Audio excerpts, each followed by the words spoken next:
जब हीरो चुनने की बात आती है तो हम हीरो के अंदर भी एक अजीब तस्वीर देखते हैं, क्योंकि हमारी संवेदनाएं अलग हैं। इसलिए कितना कन्वर्जन हुआ, किस लेवल पे हुआ, जो सुशील भाई कह रहे थे। लेकिन आज भी तो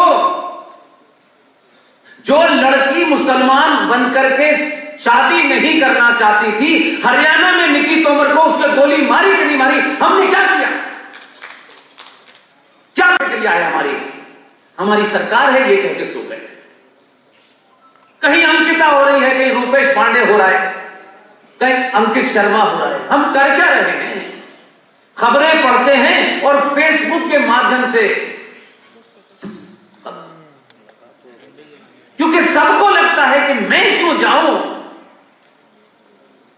मुझे तो अपने बेटे को बेटी को पढ़ाना है और उसे आईएएस पीसीएस बनाना है और फिर उस व्यवस्था में से अपने बच्चे को लूट का सामान सिखाना है।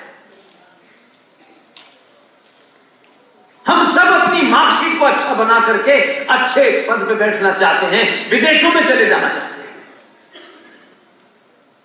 लेकिन भारत भूखंड की रक्षा के लिए कुछ बेरोजगार टाइप के लोग लड़ेंगे तो कोई फर्क नहीं पड़ता है। यह हमारी मानसिकता है।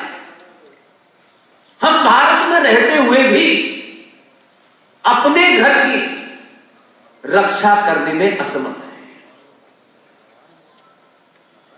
इसलिए रास्ते ढूंढते हैं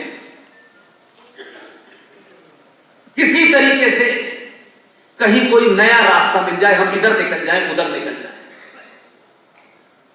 कम से कम पिछले 50 सालों का इतिहास ही बताता है, आप कहीं भी भाग जाइए, कायरों के लिए दुनिया छोटी पड़ जाती है। और जब आप पलट के वार करते हैं और आपको चुनाव करना होता है कि कबूतर उड़ाने वाला चुनना है या चीता उड़ाने वाला चुनना है, तो दुनिया को लगता है कि थोड़ा थोड़ा बदलाव आ गया है। अपने हीरो को चुनने से पहले, ओहो इसने तो एक मर्डर किया था, इसके साथ नहीं खड़े हो सकते हम, अपना है तब भी नहीं खड़े हो सकते, क्योंकि कहीं हमारी समाज में छवि खराब न हो जाए। ये बीमारी है। और हम किससे लड़ रहे हैं? हम उससे लड़ रहे हैं जो मुंबई में बम धमाकों का मास्टरमाइंड होता है। जब उसे फांसी होती है तो उसके जनाजे में 5 लाख लोग होते हैं। न उनको अपने साथी पंडित जी का ध्यान आता है, न सिन्हा साहब का ध्यान आता है कि हम उनके सामने क्या जवाब देंगे कि एक आतंकी के जनाजे में हम गए थे। लेकिन हम तो दरवाजा बंद कर लेते हैं, हमारे बीच में से कोई बहादुर अगर किसी जिहादी की हत्या कर देता है, हम नहीं चाहते।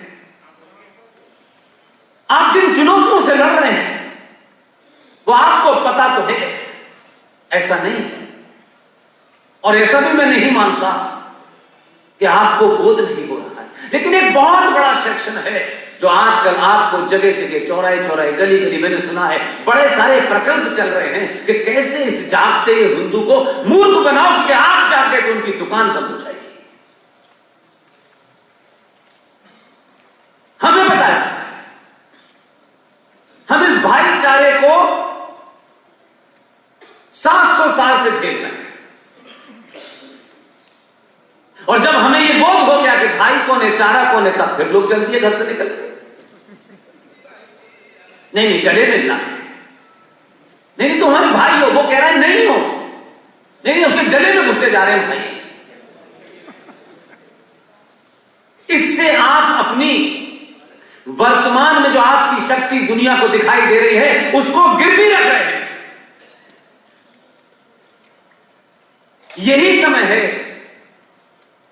जब यह जागरण इतना कर दिया जाए कि सत्ता पे कौन बैठेगा, उसकी जाति क्या है, वो किस क्षेत्र से आया है, ये मापदंड नहीं होंगे, बल्कि मापदंड होंगे कि इस वर्तमान भारत राष्ट्र को इस्लामिक जिहाद से बचाने वाला अगर किसी आदमी ने 2002 में अपना रोल प्ले किया है तो हमारा हीरो वही होना चाहिए।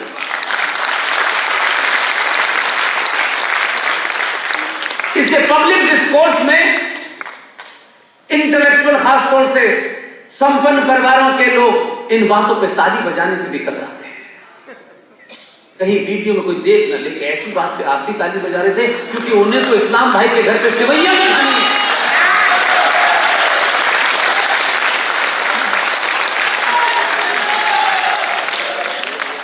उस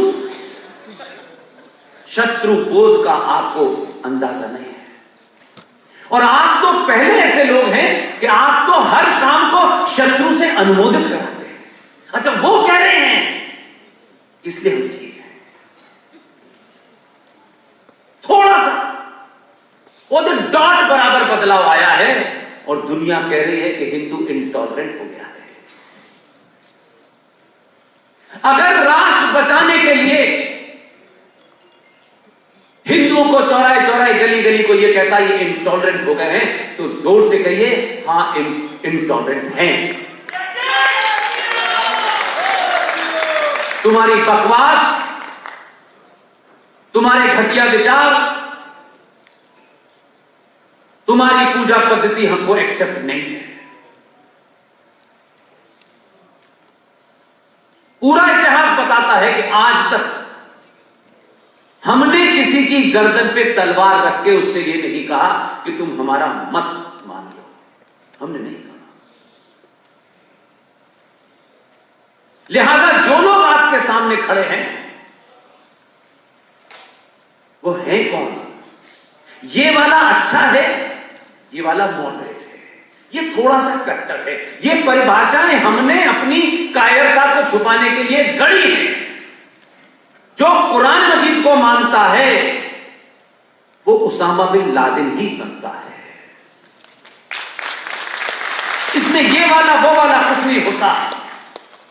कोई एक शहनाई बजाने लगे और शहनाई बजाने से पहले वो मंदिर जाने लगे, लेकिन वो फिर 20 करोड़ मुसलमानों की गारंटी नहीं है। इसलिए आज की समस्याओं का समाधान आपको करना है, कोई बाहर से आएगा नहीं। उत्तर प्रदेश वाले खास तौर से और बनारस के लोगों को इसलिए भी मुबारकबाद देता हूं कि आप बाबा विश्व की इस नगरी में आसानी से किसी को अपनाते नहीं हैं, क्योंकि यहां के जीवन की शैली कुछ और है। यहां अच्छे अच्छे भी नहीं सुनते लोग, अच्छे अच्छों को पानी पिला देते हैं। और अगर आप 2-2 बार सुन रहे हैं तो मान लीजिए कि फिर काशी बदल रहा है और काशी बदलेगा। तो जो सुशील भाई कह रहे थे, इसका असर फिर काबे में भी नजर आएगा।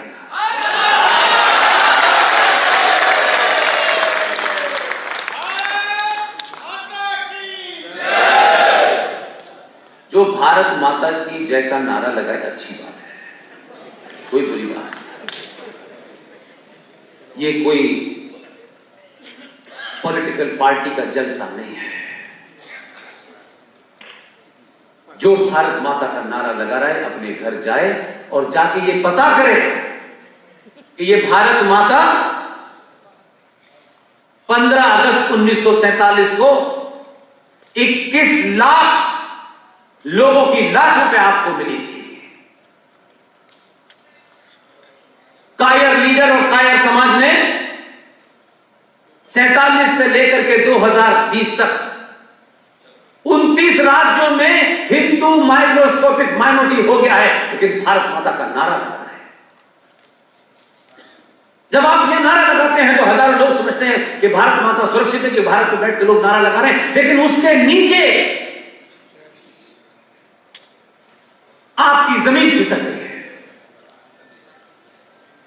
हमारे और आपके बीच में से निकल के जाने वाले लोग चोगा कोई भी पहन ले, इतिहास लिखा जाएगा तो उनको माफी नहीं मिलेगी। और हम उन लोगों में अपना नाम नहीं लिखाना चाहते। क्या हम उनका नाम बताना नहीं चाहते कि जिस बीमारी के लिए 75 साल का एक युवा पुरुष, 35 साल का उनका बेटा, जिन चीजों की लड़ाई लड़ रहा है, ये औरंगजेब और बाबर ने नहीं की थी। ये औरंगजेब के खिलाफ लड़ाई नहीं लड़ रहा है, ये बाबर के खिलाफ लड़ाई नहीं लड़ रहे। ये भारत की संसद, उस संसद में बैठने वाले वो लोग जो ये कहते रहे हैं कि हम तुम्हारे हैं, इस संस्कृति के हैं, और हम और तुम्हारे बीच में एक ही रिश्ता है कि तुम भी हिंदू और हम भी हिंदू। उनकी गिनती चाहे 10 थी चाहे 117 थी, मैं ये मानता हूं आग अगर यहां लगी हो तो चौराहे चौराहे चिल्लाएंगे और बनारस में लोग 5-5 घंटे बैठ के सुनेंगे।